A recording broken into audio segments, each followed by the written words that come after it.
j'ai contribué en tout cas à faire émerger la mémoire des masques qui étaient dans les oubliettes, dans les marchés d'art, les musées. Aujourd'hui, ils sortent de là et deviennent des œuvres d'art contemporaines, des tableaux contemporains.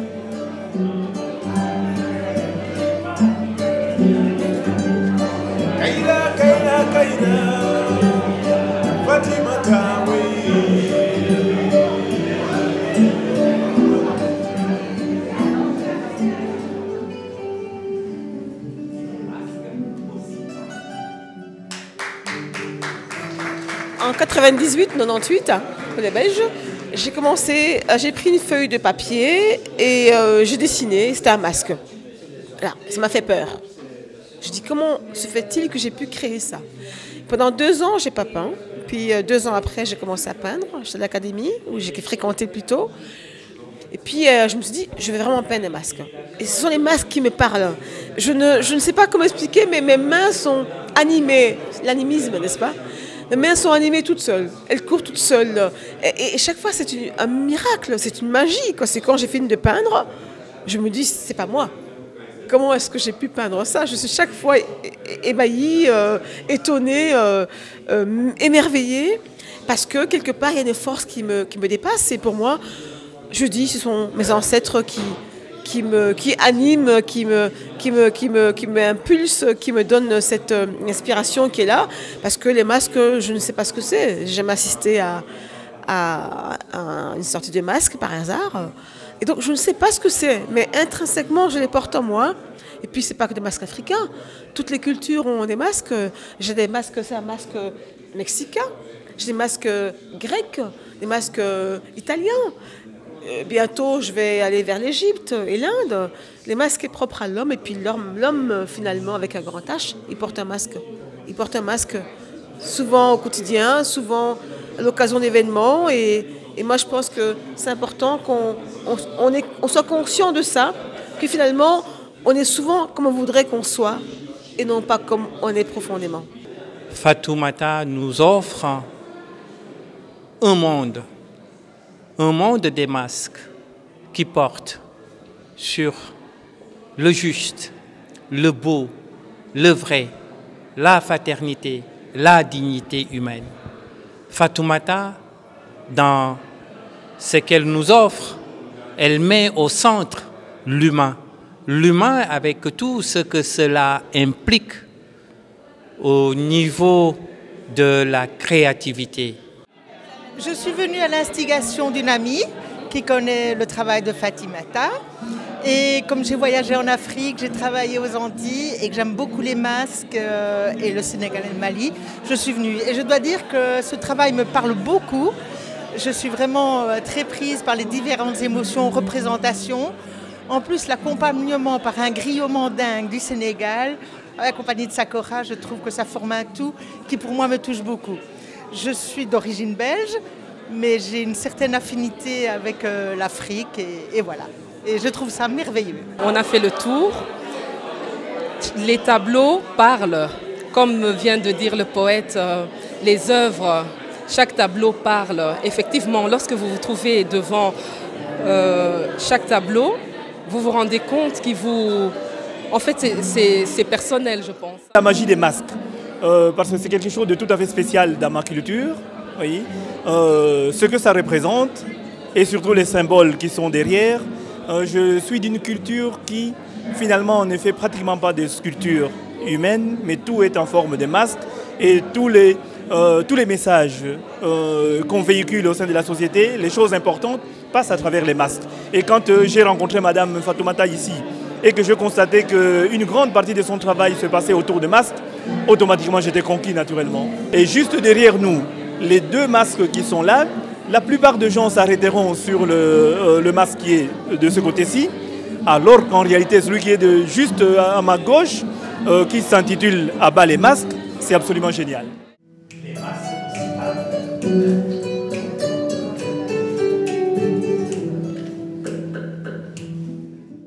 j'ai accompagné un grand monsieur qui faisait les poèmes. Bon, j'ai joué ma kora, ça me fait beaucoup de plaisir parce que c'est quelqu'un qui est très connu au niveau du Sénégal, qu'on connaît dans son boulot. Et moi, je viens aussi dans une famille très connue au Sénégal, Sissoko. Et on est venu et ça a passé. On ne savait même pas qu'aujourd'hui, on va le faire ensemble parce que chacun, c'est normalement à son côté. Mais comme le poème et la chorale, tout le monde sait que ça part bien ensemble, on l'a fait et puis bon.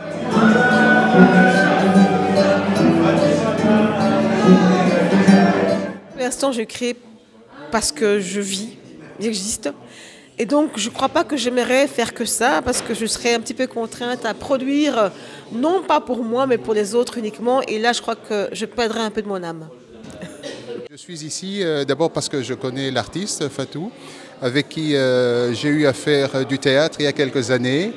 Mais au-delà de ça, j'ai suivi aussi son autre parcours parce qu'elle est multifacette, son parcours politique. Et là, je viens découvrir son autre volet où elle est artiste. C'est pour cela que je suis là et aussi une forme d'amitié que je lui témoigne. Dans ce tableau, en fait, ce qui me touche, c'est aussi une caractéristique qu'on rencontre dans l'art africain. C'est le regard. Lorsqu'on fixe ses yeux sur ce regard, on voit bien que ses yeux sont vides. Et ce vide traduit la transparence et la profondeur du regard. C'est-à-dire c'est un regard qui est fait de sagesse, c'est un regard qui est transparent et c'est un regard qui à la fois est un interrogateur, un regard qui envoie aussi l'homme africain face à lui-même, un questionnement intérieur pour qu'il se découvre. Et c'est pour cela que celui-ci m'a personnellement touché, et d'autant plus qu'elle a appelé le vieux sage, je crois, et la sagesse qui est une forme de connaissance ultime. Quand on est sage, c'est-à-dire qu'on a des paroles qui sont enrobées de silence. Si on n'est pas initié, on ne les comprend pas. Mais quand on essaie de s'interroger, d'aller vers soi-même à l'intérieur, là on comprend ce que les sages disent à travers ces mots qui sont enrobés de silence.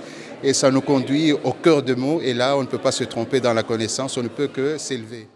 De leur originalité, ce sont les couleurs qui frappent, les expressions des masques, donc la luminosité surtout, donc notamment comme ce tableau, Fêlure.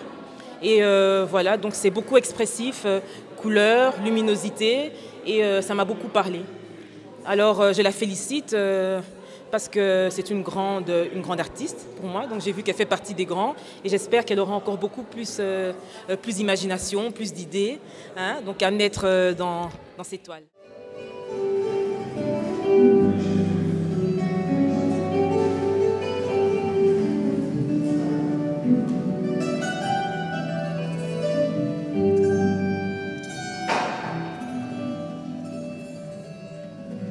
Ô mère, lorsque le silence coule dans mon oreille, que me manque le clapotis de ton souffle, les masques qui parlent.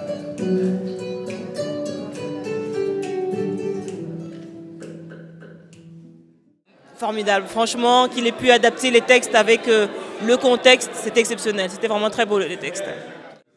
J'ai pas envie de parler de moi.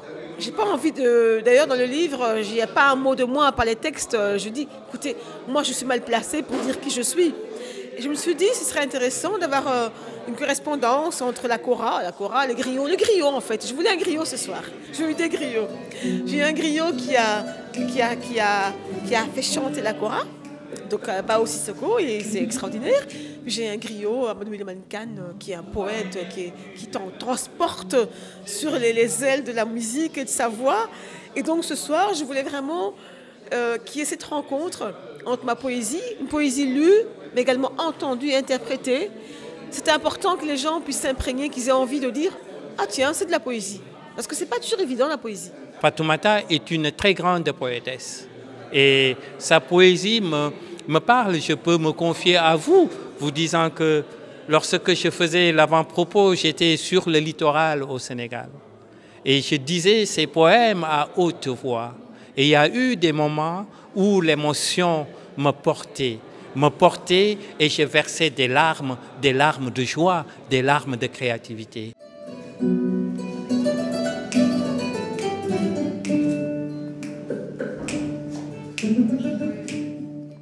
Fatoumata, Sidibé.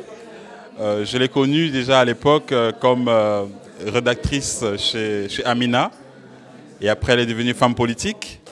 Et de femme politique, je ne savais pas qu'elle avait des talents d'artiste. So it's a very, very important event for promoting and for showcasing what African artists have to offer to the world. Ce qui m'amène ici, c'est que Fatih m'avait parlé de ses peintures, mais je ne m'attendais pas à un travail aussi extraordinaire. Je pensais que c'était quelque chose comme amatrice, mais là je vois vraiment que c'est une artiste, moi je la classerais même près de Picasso, parce que je suis vraiment épatée, je suis éblouie à côté de ses peintures qui reflètent la tradition africaine et qui reflètent la culture africaine. Je suis vraiment éblouie et je la félicite et je l'encourage. En fait, c'est le contraste, ces bouches-là qui sont frappantes. Et moi, j'aime beaucoup les expressions du visage. Et ça me parle beaucoup, ça me parle de mystère. En fait, ça m'a frappé. C'est le seul tableau qui m'a vraiment autant frappé. Même comme j'aime pratiquement tous ces tableaux.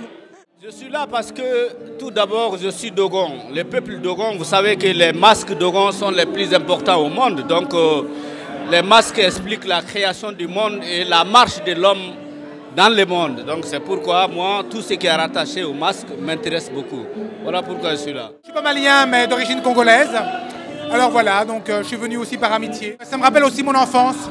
Voilà. J'ai un tableau qui ressemble très fort à une sculpture, un tableau en 3 dimensions qui ressemble très fort à ce tableau-là, avec ce genre de couleurs. Ils évoquent mon enfance, des souvenirs d'enfance, ma tribu aussi, parce que dans ma tribu, on a ce genre de masque. Voilà, ovale comme ça, avec les couleurs, ce genre de couleurs. Hein, pas noir, ocre, terre de sienne.